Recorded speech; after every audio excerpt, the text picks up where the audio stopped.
Rabbi Klinger, is that an acceptable position? Looks good. Can you hear me? Looks good. Okay, amazing. Hi, everyone. It's so nice to see all your faces. Thanks for coming out on an average night. We only came around the corner. Okay, no, I take class on Tuesdays, is my class day in New Haven.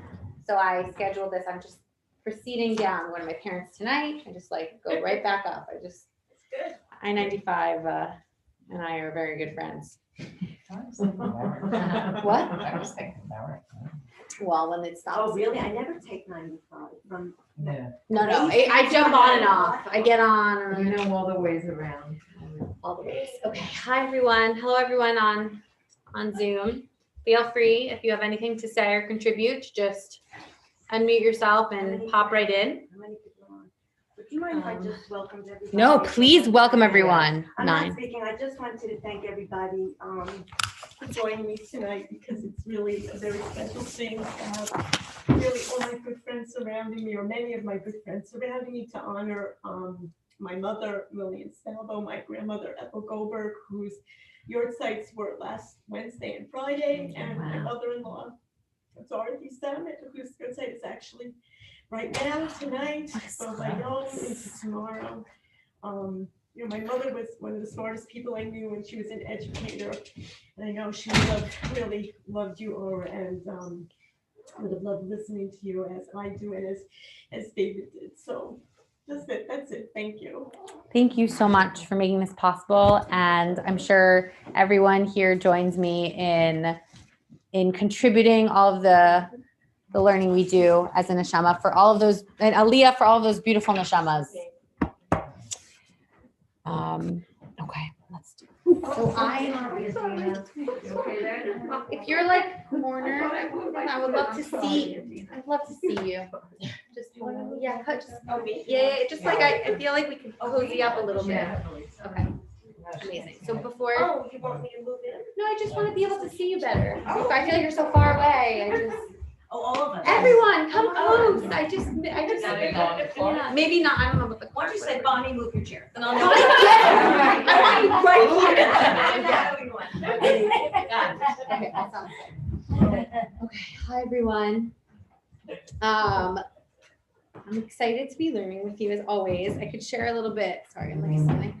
I can share a little bit about the background of where this learning, the origin of this shiur.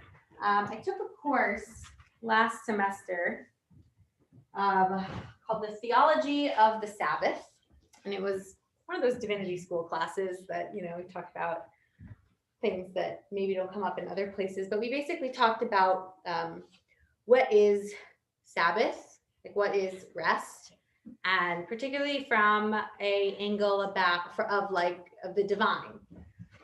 And we did it both from Jewish and Christian tradition. And it gave me a little bit of a new lens through which I was like reading texts, and new things kind of caught my eye. And during this time, I revisited some old stories that I had been very familiar with and had learned before. But as Torah sometimes has a way of doing, sometimes when you look with a fresh perspective, something new pops out. And so what we're going to do today is take a look at what might be for some of us familiar stories. They're somewhat famous, and try to look at them from the lens of question of Shabbat. That's the lens with which I approach them. And these stories are kind of famous because they're about somebody kind of famous. We're going to be talking today about Elisha ben Abuya. Does that name sound familiar? See some head nods. Yes, it's okay if it's not. This might ring a bell as I continue to describe it. So Elisha ben Abuya is kind of famous for being the one and only rabbi in the Talmud who was a heretic. He was a very learned rabbi, top of his class. He was this rock star, going to be the rabbinic leader of the generation. And then something happened and he left Judaism. That was like not a thing that really happened very frequently in general at that time. You couldn't really like leave your religion. That was like a very strange thing to do, and especially among a Talmid Chacham. And there are a number of stories that are told about Elisha ben Abuya in the Gemara, and they captured the fascination of many people, including Milton Steinberg, who was a teacher at JTS for many years, the Jewish Theological Seminary, and he wrote a book of historical fiction about Elisha ben Abuya that's called As a Driven Leaf. Has anyone here ever read that book? Yes. Really? Strong recommendation, by the way, for everyone. It's a really great read. So he basically he was so fascinated by Elisha ben Abuya that he kind of wrote a fictionalized version of his life. It's a really fascinating read. And other kind of scholars, people really pay attention to Elisha ben Abuya. You could see why somebody like that might capture the imagination.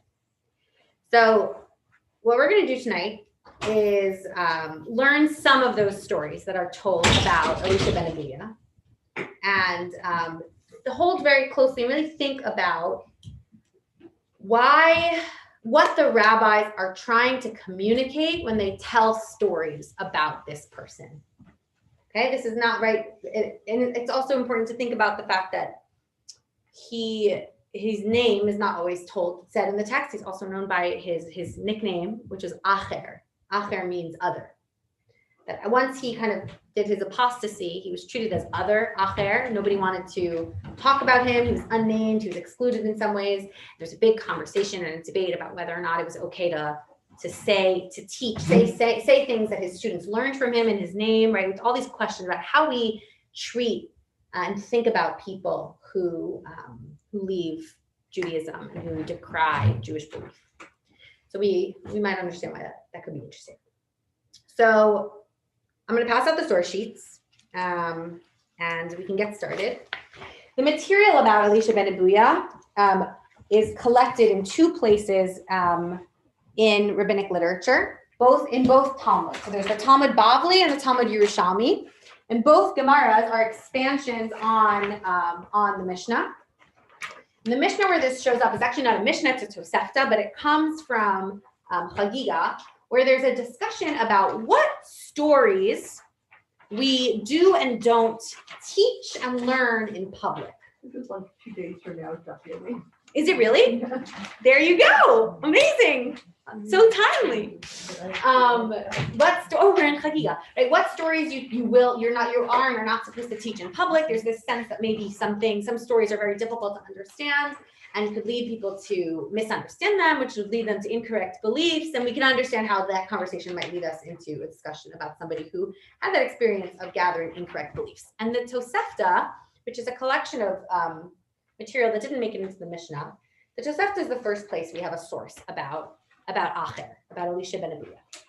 And this is the story, a different story that you might be familiar with. Tosefta Chagiga 2:2. For those of you, I'm sorry, I don't have a source sheet that I can share on this computer, but if you want to look it up, you can go to Sfaria, which is our very good friend.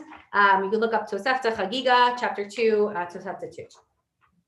And that Tosefta tells us, Arba'an nichnisu lePardes. There were 4 people who went to Pardes. Now, what is Pardes? Excellent question. We're not so sure. It literally translates to an orchard, right? But it's clear from what happens here that this is not like a stroll through some nice trees. This seems to be some kind of metaphysical experience. Maybe they kind of this means that they in some way were transported to heaven, or maybe they accessed some kind of very deep spiritual divine knowledge. It's some very intense and rare access to God and to knowledge and a spiritual experience. And there were 4 people who went, and it impacted each of them in 4 ways. Each one was impacted differently. But who are these 4 people? Ben Azai, Ben Zoma, Acher, and Rabbi Akiva. Echad hitzit umet. One walked through the orchard and died as a result of this experience. Something about it was so overwhelming that he died. That is Ben Azai. Ben Azai hitzit umet. Ben Zoma, Eitzitz v'nifga. He looked and he was harmed. From other stories that we have in the Gemara about Ben Zoma, it seems that this had some kind of impact on his psychology and his mental state, and he went insane after this experience. But something that he saw and accessed was overwhelming to his mind, and he lost his mind. Elisha, Acher, that's Acher, is Elisha. Heitzitz, he looked, Bekitzitz benitziot, and he started cutting down the shoots, the little growing trees. What the heck does that mean, right? So some people talk about how he's in Pardes and he sees baby trees growing and he uprooted them and cut down those trees. That's a metaphor for striking down tenets of Judaism, particularly potentially. He went after young children in the Beit Knesset and convinced them, kind of pushed them away from Judaism, or potentially some people interpret this to mean he actually murdered young school children. It's a very enigmatic phrase, and it seems to contain a lot of harm. We're bothered by this, by what he did. As a result, it led him to cut down the shoots. And finally, we have Rabbi Akiva, who's Allah b'shalom v'yarad b'shalom. He went up in peace and he came down in peace. So now when we think about who Rabbi Akiva is, right, Rabbi Akiva, the great mystic, the great rabbi, he was the only one who was able to kind of have this experience in Pardes and leave kind of unharmed. Everybody else was harmed in some way. And from this text, we find out that the way that the least clear one of these is the way that Acher was harmed. But we know from other stories about Elisha ben Abuya that this probably has something to do with his belief in God, which is fascinating because whatever this experience was seems to be some kind of like metaphysical experience in which he encountered God and divine knowledge, and like that actually did not lead him to like believe, right? If anything, it led him to lack of belief. So there's lots to discuss here that's beyond the scope of what we're going to be thinking about the role that kind of divine revelation and mystical spiritual experiences play in our religious life and whether or not that's always a good thing. We'll table those questions for a second. That's the story in Tosefta. What happens is in the Gemara, when we reach this Tosefta, is in the Gemara Bavli and the Yerushalmi, there's an expansion on this, and this is where kind of all the stories of Elisha ben Abuya go. There's many more stories that I did not include in this sheet. I was very selective. Really, we're going to be focusing on one major story. Some of those stories are shared between the Gemaras, right? That there's two, that they tell the story. It's clearly the same story. We're going to see an example of that. And some of the stories one has and the other one doesn't, right? That they tell different stories. The last caveat that I want to say before we dive in is it's very clear from the language and the way these stories are written that, and just the way the Gemara is in general, that the Gemara is a collection of, right, of the rabbis kind of sitting around in the Beis Medrash, sharing and teaching things that they heard from their rabbis from different points in time. And these stories about Elisha ben Abuya are collected from and told over many, many, many years before they got written down in the Gemara.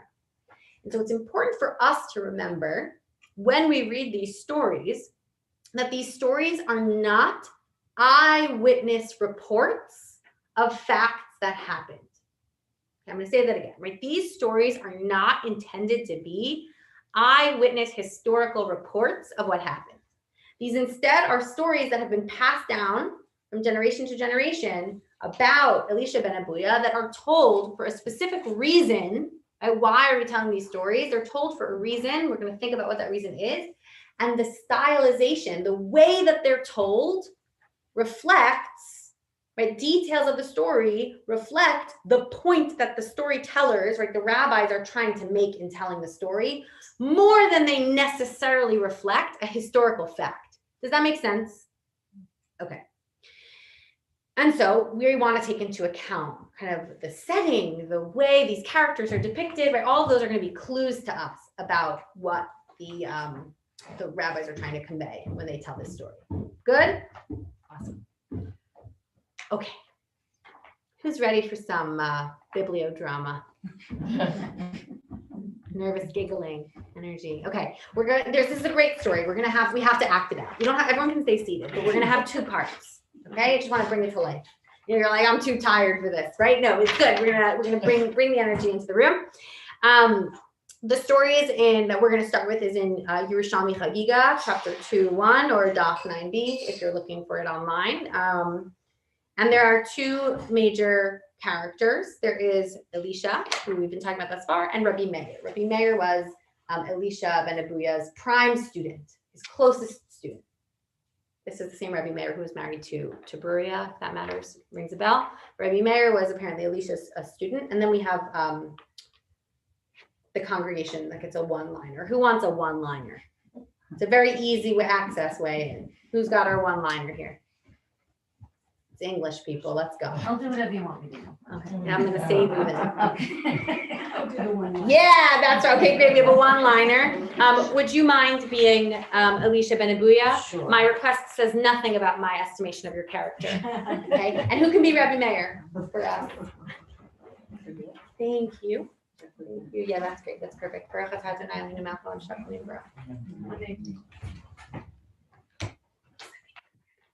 Thank you. I rely on you for things. Okay, great. I'll be the narrator. Okay, this is the story. Rabbi Meir was preaching in the study house in Tiberia. So this is Shabbos. That's when they would give, you look at the Hebrew, Rabbi Meir was giving a drasha on Shabbos in front of his, his yeshiva, his congregation. He's giving his speech. And Elisha, his teacher, rode past on his horse on Shabbat.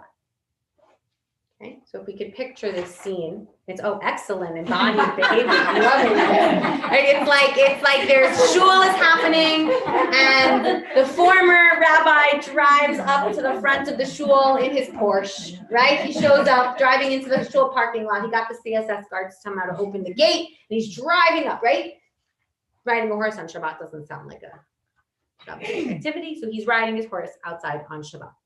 And they came and they said, Your rabbi is outside. so Rabbi Meir stopped and went out to him. In the middle of giving the drasha, he hears that his rabbi is outside. Rabbi Meir leaves the shul and he goes outside to talk to his teacher. What were you teaching today? Elisha. Oh, I'm Yeah. Elisha. Oh, Do you see? Yeah, good, yeah. oh, what were you teaching So you today? see your student, you say, what were you teaching today? And Rabbi Meir, I took this part out for us because it wasn't relevant. Rabbi Meir, basically, you give over the sermon. You say, this is the conversation I had. And then you begin having this whole in-depth Torah study conversation. You begin steiging together. Teacher and student are learning. Beautiful. Elisha? Enough, Meir. We have come to the Shabbat boundary. How do you know that? From the steps of my horse, which I counted as I trotted for a distance of 2,000 cubits. You have all this knowledge in you, yet you still do not want to repent for your honest heresy. I cannot. Why? Because once I was passing by the Holy of Holies on my horse on Yom Kippur, which fell on Shabbat. I heard a divine voice coming out of the Holy of Holies saying, "Return, my sons, except for Elisha ben Abuya, who knew my power and turned against me." Oh, that's it. You could stay on that. That's our story. What do you notice about that story? What do you think is very strange? What do you think is interesting? What do you make of that? Any thoughts are welcome. Throw them out there. Oh, strange, who's riding his horse on Yom Kippur and Shabbos. Right? You do think it's weird that he's riding his horse on Shabbos in Tiberia and interrupting shul. He's telling us another story that he actually, this isn't the worst thing he's ever done. He was riding his horse On Yom Kippur, which was also. on Yom Kippur that fell out on Shabbos. And where was he riding it, by the way? The Holy of Holies. Yeah. He was like in Yerushalayim on Har Habayit riding his horse on Yom Kippur. What are you doing? What's that about? Great. What else is strange or interesting or weird or Why are they confusing? talking to him? Good. What do you want? I mean, he's obviously gone away from the religion. Why are they talking to him at all? Why is Rabbi Meir talking to him? Right? Like Rabbi Meir is like the good rabbi. He's in shul. He's where he's supposed to be. And sure, he was his former teacher, but he's clearly not in a good way. So it's a little strange to us that Rabbi Meir went out to talk to him, and not just, by the way, to like say, hi, how are you? How are the kids? Right? Like they're having a Torah conversation. And that Torah conversation goes on and it becomes in so much depth that they walk 2,000 cubits. That's like not nothing. So they're like really getting into it. There's like some serious relationship here, which maybe we're finding a little bit confusing. It's not 100% removed because he asked, what were you teaching today? Oh, interesting, right? What's Elisha doing asking Rabbi Meir to teach him Torah? Right? Does Elisha care? If he cares, then why did he leave? Maybe he still has a sense of pride that he taught his student. Meir was his student. Mm-hmm. Meir was Elisha's student. So, he still feels a sense of pride. He taught him. What are you teaching today? Amazing. So Barbara is sensing that there's some kind of relationship here between Elisha and Rabbi Meir that maybe transcends the specifics of what has happened in their past, that there's some kind of deep connection that's based in the Torah that they studied together, that Elisha still really holds on to, and by the way, that Rabbi Meir still holds on to, because Rabbi Meir could have not gone outside. He could have been like, oh my God, that's so embarrassing that my teacher just pulled up in the Porsche in front of shul, right? But Rabbi Meir was not embarrassed. Rabbi Meir went on and wanted to talk to him. So there's some kind of almost attempt to kind of reunite over Torah between Elisha and Rabbi Meir. I think Elisha's mocking it. What makes you say that? Well, maybe he said, what were you teaching today, to kind of get him into it, to get into a discussion. But this whole thing about once I was passing on my horse on Yom Kippur, which fell on Shabbat, he's just giving so much information. He's like, I think he's mocking it. He's like proud of violating everything you could possibly violate. Okay, so this is going to lead us really, I think, to a question, which you have your answer to, that there's this sense of pride or mocking or feeling good about his life choices, which is really this question of what can this story tell us about Elisha's feelings, right? You'll note, and this is very typical in Tanakh and also in the Gemara, there's no narrator that says, and Elisha swooned with sadness, and Elisha boasted with pride. Right? We have no sense of tone in this conversation. And so we need to pick up tone from other things. And so it's a really important question for us to ask ourselves is how does Elisha feel about all this? Well, So we have one vote. Yeah, we have one vote that he's feeling prideful. Any other sense of feelings? I'm going to come back to that. I see you. 1 second. A feeling? Excuse me? Do you have a feel? What is Rabbi? Yes, I think that actually he's trying to show off how much he knows. I mean, he counted the steps. He's aware of the Shabbos boundary. Mhm. So he is making a point of saying he left it, but and he knows God's power and he turns against him. So I think that he's not showing, I'm just somebody who's I know what I left. And it's still in me in some way, but it's a very conscious decision. Yeah, so interesting. Interestingly, he didn't volunteer that information, right? What does he tell Rabbi Meir? They're walking. What does he do? And this is a very critical point in the story. He tells him enough. We've reached the Well, boundary. good. Why? Why is Elisha stopping Rabbi Meir from walking? Because they probably reached the end of the. And so why does he stop him?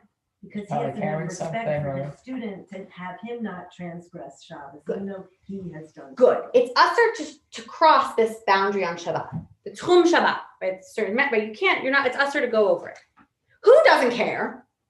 Clearly. Elisha clearly doesn't care, right? He's down to keep trotting on his horse. Why does he stop? Because he tells Rabbi Meir, I know that you care. Right. Because who's keeping track? Rabbi Meir had no clue, right? It seems like from the story, the only thing that stopped Rabbi Meir from breaking Shabbos was Elisha.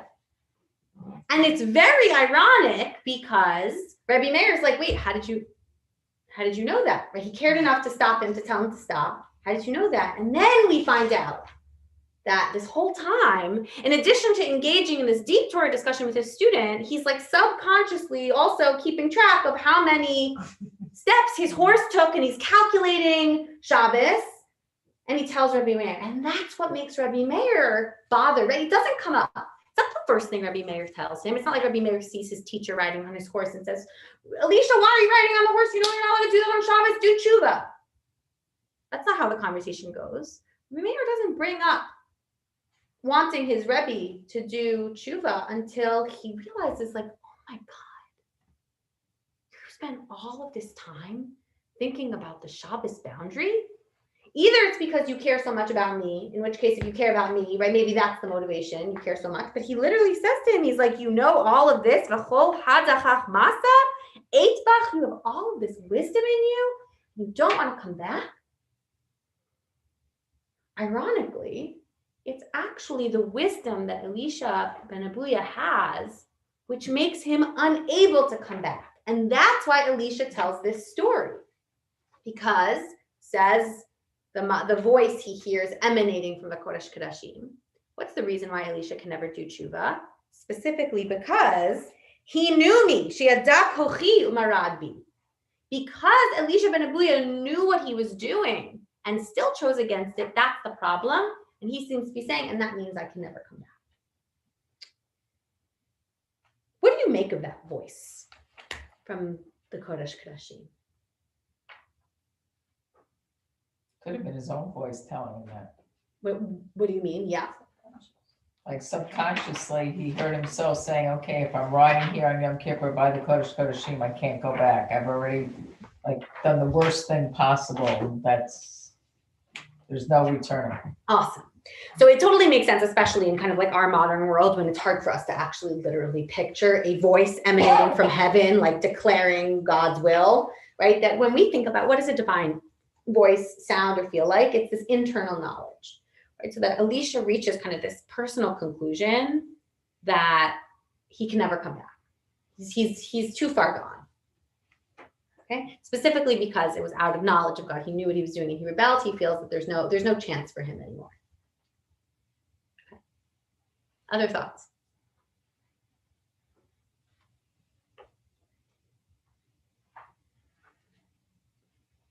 Could be about that. It could be about any other part of the story.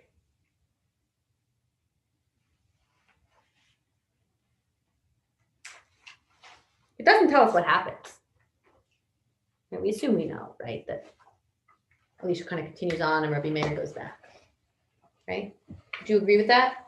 Not everybody does. Some people say they stopped, right? I'll share with you a thought that I had when I looked at this. One of the things that I think is really interesting is the idea of who's in and who's out. That's what this is really about, right? What's heresy? It's when you say something that places you outside, right? You're on the outs. That's not accepted here. And the idea of who's in the center, who's inside versus who's outside is played on profoundly in this story. You'll notice, where do we start? We start with Rebbe Meir, who's all the way inside. He is in the Beit Midrash. It's Shabbos. He's on the bima. He is giving the Dvar Torah. Everyone is listening to him. He's the most in that he could be. What then I think is really fascinating is, where does Elisha show up? And they say, what do they say to him? They say he is outside. Elisha ben Abuya is outside. He's not just physically outside, although obviously he's physically outside, but where is he? He's outside. He's other. He's outside of the camp for us. But what's so strange about this is, if you're Elisha ben Abuya and it's Shabbos, where's the last place that you want to be? By a shul. What is Elisha doing in the shul? The fact that he shows up, I think, suggests that there's something he's not gone. He's not like in Rome. He didn't just like bail and be like, okay, I'm totally not Jewish anymore. I'm going to live a hedonistic lifestyle in Rome. Although we do find out later that that's part of his story. At some point he comes back and he's hanging out right outside the shul. But it does say he rode past. It doesn't say he stopped. It says he rode past on his horse. So he's riding past on his horse. I'm interpreting that specifically based on the words of the students, the people who say that Arech Lavar, he's right outside.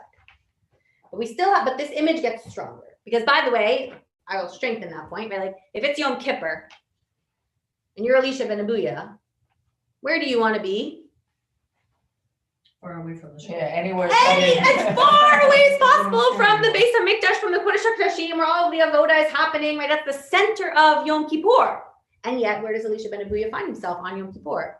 He's right there, right? So we see that he's like, there's something that's like still there, that's still pulling him, and he's coming close, but he's still for sure on the outside, and he stays on the outside. Okay, yeah, and then it was I Bill. was gonna say that it's interesting that somebody then went to Mayor and said to him, Elisha is outside, like, why didn't they just ignore him? Good. He said So- your rabbi is outside. Your rabbi is outside, They and this still goes think back of to him your as a question, rabbi. is they still seem to have some kind of relationship, which is probably a little scandalous for Rebbe Meir, right? If you're like the good student who's the leader of the generation, and your teacher did something a little scandalous, like maybe he would want to do the opposite and distance himself from his teacher, but he doesn't. He follows him. He goes and he walks with him far.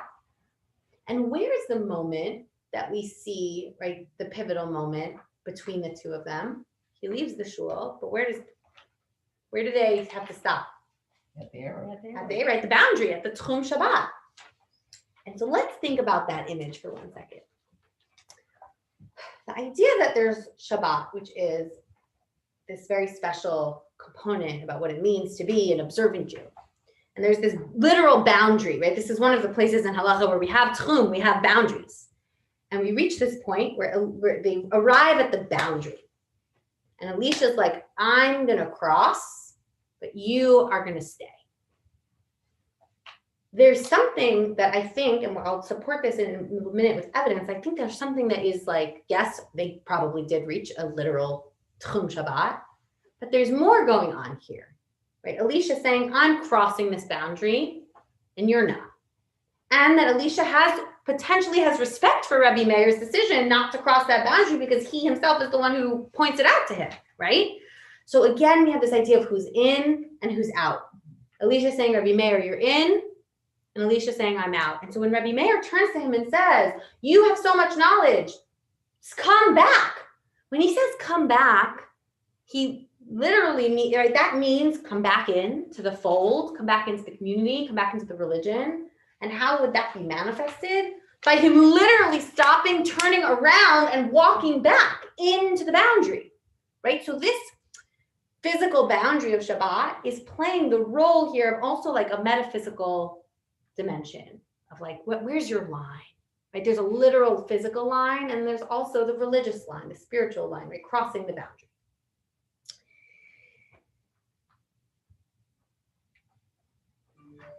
This is, okay, so that's one piece. I think there's one Yes. other thing. Yeah. I think there's a lesson here or something, that you never give up on somebody. Beautiful, right? That Rebbe Meir didn't want to just be like, okay, goodbye, you live with your choices. Rebbe Meir says, why don't you come back with me? He's trying. And if anything, I think that's what's so beautiful about this relationship that they have with each other is that Rebbe Meir never gave up. Rebbe Meir could easily have said, oh yeah, he's riding outside on his horse, I'm not going to go walk with him. Right? And you go, wait, no, but there's some, and yet we do reach a point in the story where there's still a line that somebody can't cross. So I think this raises questions for people who are in these kinds of relationships with other people in their life, who maybe those other people have crossed lines or have done things, and you want to still have a relationship with them. And how do you have that relationship with them where you honor them and love them and respect what they have to say to you, and also still have your own personal boundaries that you can't cross? That is not an easy thing to do. How about also that it says he heard a divine voice, that Hashem was actually condemning him to not return. Like Hashem is saying, all of you come back except for Elisha, who knew my power and turned against me. That's like, so it's not my fault. Hashem is keeping me out of the fold. It's not my doing, kind of like. Good. It's not my fault. Great. And that raises some real theological questions. Does Hashem do that? Right? Does Hashem ever really say this person can't come back? Right? Which is interesting. It's an interesting question, which helps with Risa, your point of saying, well, maybe it's his internal voice. That would be much easier for us to understand than if God literally said somebody can't do tshuva. That's a hard thing for us to, how does tshuva work? Right? That's a really, really interesting question. right? Which maybe is potentially troubling, right? What I want to suggest, I'm going to come back to that question. Make sure I come back to it because it has to do with the Shabbat image as well. I want to add a layer. This story, the same event is told in a different way in the Talmud Bavli. You could tell, we'll read it, it's the same story, but the words and the imagery is different. And I want to read the second story with you guys, and I want you to tell me what this version adds, right? Why it's written differently, how is that different, right? And how does it add something? Turn the page. Page 2. Rabbi Meir and Elisha, can we keep our roles? Is that okay? Amazing. Okay, I'll be our narrator. So this is for those of you on Zoom. This is in Gemara, the Talmud Bavli. It's in Masachet Chagiga, Daf 15a. Tanu Rabbanan, the rabbis taught. There was once an incident involving Acher, who was riding his horse on Shabbat, and Rabbi Meir was walking behind him to learn Torah from him. Acher says to him, Meir, turn back, for I have already measured according to the steps of my horse that the Shabbat boundary ends here. You too return. But have I not already told you that I have heard from behind the dividing curtain of the Holy of Holies, return, rebellious children, except for Aher. This is our, should we see how this is the same story?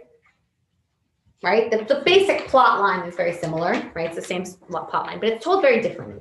What do you notice that's different about this version of the story as opposed to the one we read first?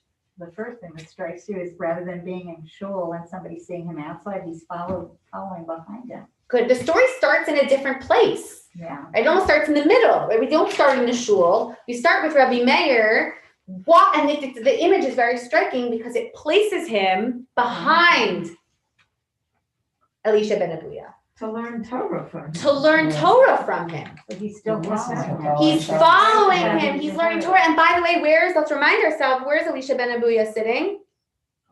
On a horse. High up. High up. Above him.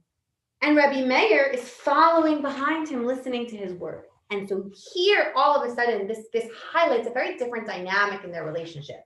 It elevates Elisha ben Abuya, right, to a level of seniority. And it doesn't place Rabbi Meir in the position of power that he had at the beginning, right? In the first version of the story, he was in the Beit Midrash, he was giving the drasha, he was the person in power, right? So it shifts the dynamic here a little bit. Awesome. Interestingly, you'll note, how do you say walk in Hebrew? How would you describe Rabbi Meir walking behind Elisha ben Abuya? How do you say behind? Yeah, what's Hebrew? Acharai, acher. He's walking acharai. He's walking behind him. What do you notice about this story that was different than the other story? Whose name is not in here? Doesn't say Elisha. It doesn't say Elisha. In this story, what is he called over and over again? Acher. Now this story is way better in the Hebrew because the word, the shoresh, the root, achar, aleph, chet, resh, shows up in a bunch of different places, ways, conjugations in the story, and there's a lot of play on words. So I'm going to walk you through the Hebrew to point it out to you. That's the first place it comes up. Tanu Rabbanan, the rabbis say, Maaseh ba'acher. There's a story with Acher, who we know is Elisha ben Abuya.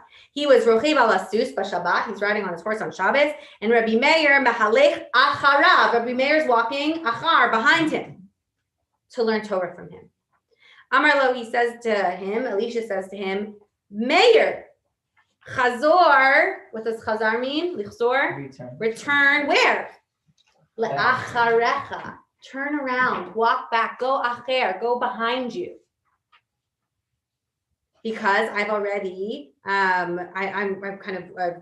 measured, but according to my horse, ad chan tchum Shabbat. This is the boundary. So go back. So Acher is telling Elisha, Acher is telling Rabbi Meir l'achor to turn around and go behind him. Amar lo, he says to him, okay, afatach chazor bach. Then you also chazor, you also come back. Chazor, leaving out the word acher, right? You chazor, come back. Don't be acher. Come back with me. And what does Elisha say to him? He says, "V'lo kvar amarti lach, didn't I tell you? Kvar shamati, I already heard. Me achorei hapargod." That's an expression which means from behind the curtain. You'll note in our previous story in Yerushalmi, how did he hear? What did he hear? He heard a divine voice emanating from heaven. In this story, the expression is, I heard from behind, another word of the use of the word acher, from behind. What did it say? Shuvu banim, shuvivim, chutz me'acher. Everybody can come back except for acher. So this whole story is written with a play on this idea of this word acher, about who is turning and moving and behind. Right? There's clearly here a play on words to help us understand the depth of Elisha ben Abuya's name. Acher, he's other. But there's always within his otherness this feeling of turning around. What's behind me? Where do I stop? When do I go back? Right? There's a lot of metaphoric language, right, which maybe hints to this doubt and this movement that he has. Do we see that? Does that make sense? Awesome. What else do you notice in this story? It also sounds like he wants to, but seeing that he was told he couldn't, he can't. That's a really interesting question, right? This is a very different interpretation than we maybe saw here, right? He maybe wish he could go back, but listen, I heard Hashem say that it's too far gone for me. Right? Does he want to come back? Does he not want to come back? Yeah. He also, when they talk about that, he's walking behind him to learn Torah from him. If he's a heretic, why would he be teaching Torah? So that's right. And that raises this question again of what's so strange about Elisha's presence in all of these stories is he's teaching Torah, or he's asking Rabbi Meir what his Torah was. He shows up at the Beit Knesset. He shows up at the Kodesh Kodashim, right? My sense, and this is my reading, is that there's a lot of ambivalence here. He wants to leave. He wants to move away from it. Something happened that made him leave, but there's still something he's kind of deeply attached to and maybe even holding on to. And I was going to say, it also, this story casts Rabbi Meir in a different light, by taking out the context of Elisha asking him, what were you speaking about? And it just starts off with, and he followed him to learn Torah. Yeah, it seems like Rabbi Meir maybe even more is initiating this relationship than we had before.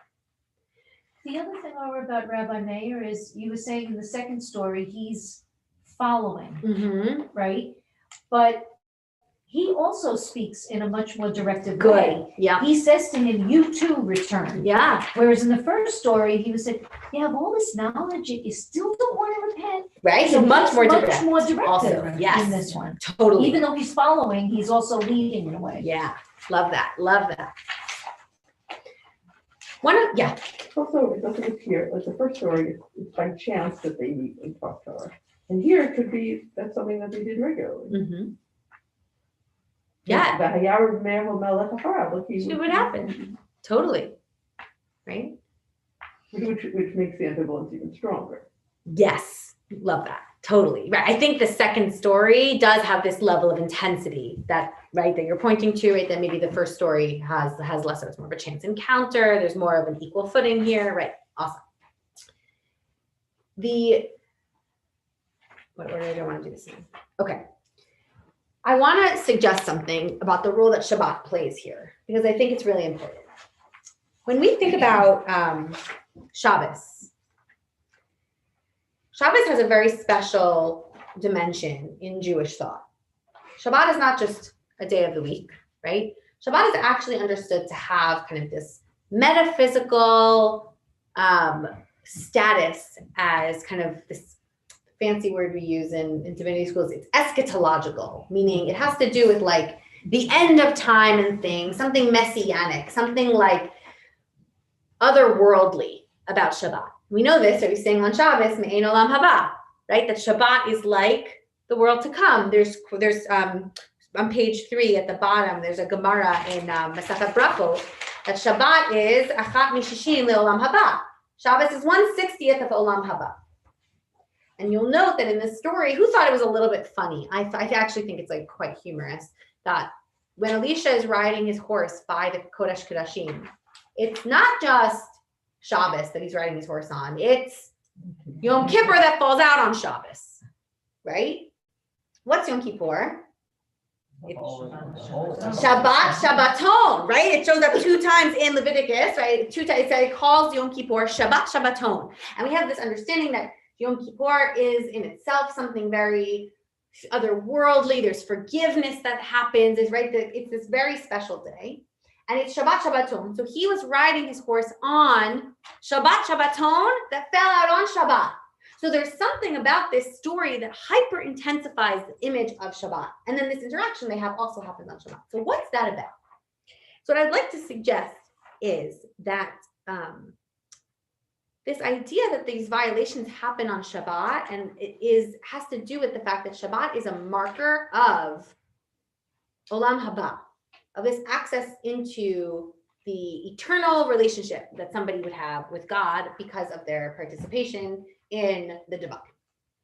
And when Elisha struggles with boundaries surrounding Shabbat, and he's violating Shabbat, and he's violating Shabbat Shabbaton, and he's told on Yom Kippur that there is no hope for him to do teshuvah, what it takes this story from becoming a practical story about this world, and it elevates the dimension to really become a conversation about Olam Haba, which makes a lot of sense because Elisha ben Abuya is a heretic. He's denying his faith in God, his belief in God, and there are implications there, not just for this world, but also for the world to come. And so by these stories being set on Shabbat, and by the revelation experience that Elisha has about not being allowed to do tshuva on Shabbat Shabbaton that falls out on Shabbat, what I think is being highlighted here is, Elisha, you've lost your opportunity to be in Olam Haba. That your heresy has not just cut you off from this community, but also from the community in the world to come. And what continues to be fascinating about this is that's the line exactly over which Elisha's dancing. He's extremely aware about where that line of Shabbat is, about where that heretical line is, that if he crosses it, right, he's gone too far. He's hyper aware of the presence, right? And that's where he and Rabbi Meir are just come back, right? It's not really just about crossing a physical line. It's not really just about breaking Shabbat. It's really on an even third level, a conversation about what does it mean to have Olam Haba and to have a long-term future eternal relationship and participation with God. And so I think that setting in that image is part of what we're supposed to be kind of holding when we see Shabbat. That's like a signal for us, not just about Shabbos, but really about much bigger things. And so what I think is really interesting, if I could just bring it to a very modern, experience. There's a weird thing that happens when you grow up, right? Like clearly Rabbi Meir Elisha kind of grew up and was raised and kind of became part of the Jewish community in this very intense and real way. So much so that he literally couldn't get it out of his mind, right? He was subconsciously counting the steps of his horse so that he knew exactly what would be breaking Shabbos, right? He's hyper aware, and then he does it, but he knows he's doing it. And I've had this experience kind of among friends of mine who kind of were raised similarly to me for whatever whole wide variety of reasons, have chosen to live non-observant lifestyles. And many of them talk about how when they go out on Friday night, they always know that it's Friday night, right? That there's always this moment, like when the sun sets on Friday afternoon, that like they're hyper aware of the fact that like they know it's Shabbos, even if they're choosing for whatever reason to not keep it, they know that it's there. And there's this awareness that kind of Shabbos that I think sometimes even more than other things, that kind of sneaks its way into our psyche, that we become very aware of. It was interesting to me then when I was reading a really fascinating book. Some of you might be familiar with it. It's on the last page. It's called The Book of Separation by Tova Mervis. And it's a book that is kind of it's a memoir. It's written by a woman, a brilliant woman and author who is raised Orthodox and ultimately kind of in her 40s leaves the Orthodox/Jewish community. She doesn't believe in it. She gets divorced. She has kids, and it's basically a book, an autobiography about her experience kind of leaving the Jewish community, and why, and her kind of sense and experience of being raised Orthodox. Fascinating read. Totally recommend. We'd love to talk to you guys about it if anybody does read it. And there's one passage in the book that really, really struck me. And it's when she's, it's on page 4. And she says, she's writing about Shabbat. She says, the day passes into Shabbat, but I turn on the stove, hearing in my head the biblical prohibition, thou shalt kindle no flame. I've never been so aware of the laws of Shabbat as I am when I am transgressing them. Watch as she lowers the flame, that third-party narrator intones in my head, as though this were some kind of reality show about criminals that I'm starring in. Each action is broken into 100 actions, all of which are forbidden. It feels impossible that there might come a day when it's simply Friday night and I'm just cooking a meal. And I read that, and for me, that's so profoundly put into words, not just an experience that I know many people have, but really, I think the experience that Elisha ben Abuya was having in this story. He has a life. He was raised a certain way. He lived a certain way for so long, and he chose to leave it, but he can't quite actually get away from it.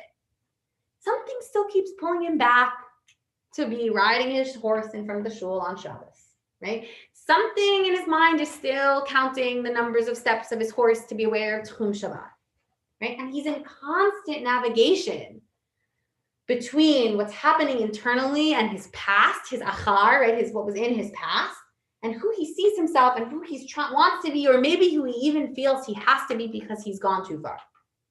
And there's something that I find like deeply, I don't know, poignant about this moment where he reaches this boundary, and it feels like the conversation is happening on 3 levels. It's happening about the physical location. It's happening about Shabbat observance. It's happening about his kind of olam haba reality. And it's also happening inside of himself all the time. Don't you think that Elisha asks himself all the time, I know all of this, I can't get this out of my head. Why don't I just do tshuva? Right? And so I think there's like layers and layers and layers happening here in that moment when he reaches that boundary. And for me, hearing that story, I think really brings to light an awareness on the part of the rabbis of what this kind of life experience is like.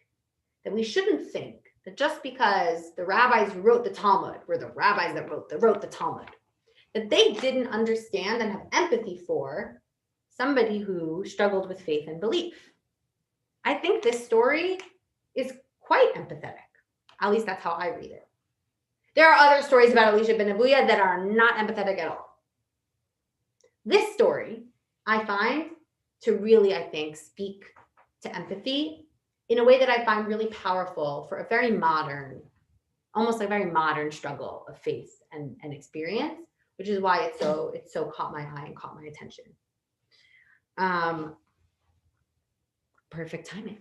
I'm happy to take some questions. I can't see how little this is. Oh my God, amazing 2 minutes for questions. I'm happy to take questions and comments. Yeah. There was another, if you want to check it out, there's another great story about Elisha ben Abuya breaking Shabbos, and it involves a prostitute and his name. It's awesome. It's in the middle of page 2. I think it's also relevant, right? He's recognized as kind of not being his former self in the moment where he violates Shabbat, which I think supports the point. But yeah, I'm here for questions. What's up? It's not a question. Comment. I actually wanted to mention that other story also. Yeah. Partially because it's just such a crazy story, but so two things. Again, to go back to that story. I know you weren't planning to teach. No, it's okay. We can all, everyone can read Since you it. mentioned it, I feel Yeah. comfortable going back to it. So number one, I'm wondering if the name Acher is not just Acher to everybody else, but Acher to himself. Totally. Right? Love So it. He Love it. doesn't, right, he knows who he is, but he can't be that person. So I think, and I think this story about the prostitute goes in that direction. So if you don't mind, can I please? Please. Okay. Please. Okay, so it's a crazy story, right? Where he, I'm sorry, where am I? The middle of page 2. Middle of page 2. Okay. Yeah, this is the story, by the way, that takes place apparently immediately after he hears this divine statement that he can no longer do tshuva. He then is prompted in this story. He's like, well, I'm done. I might as well have fun. And he goes and hires a prostitute. He goes and he hires a prostitute and he solicits her. On Yom Kippur and Shabbat. Hey, we'll give him a day or two to travel to the prostitute. No, but that's a really good point you're making because. Oh, it is on Shabbos. Because right, he went and found a prostitute, solicited her, and she said to him, "Are you not Elisha ben Abuya?" She recognizes him and says, "Wait, so, what are you doing here, right? Yeah. Aren't you Elisha ben Abuya? What are you doing with a prostitute?"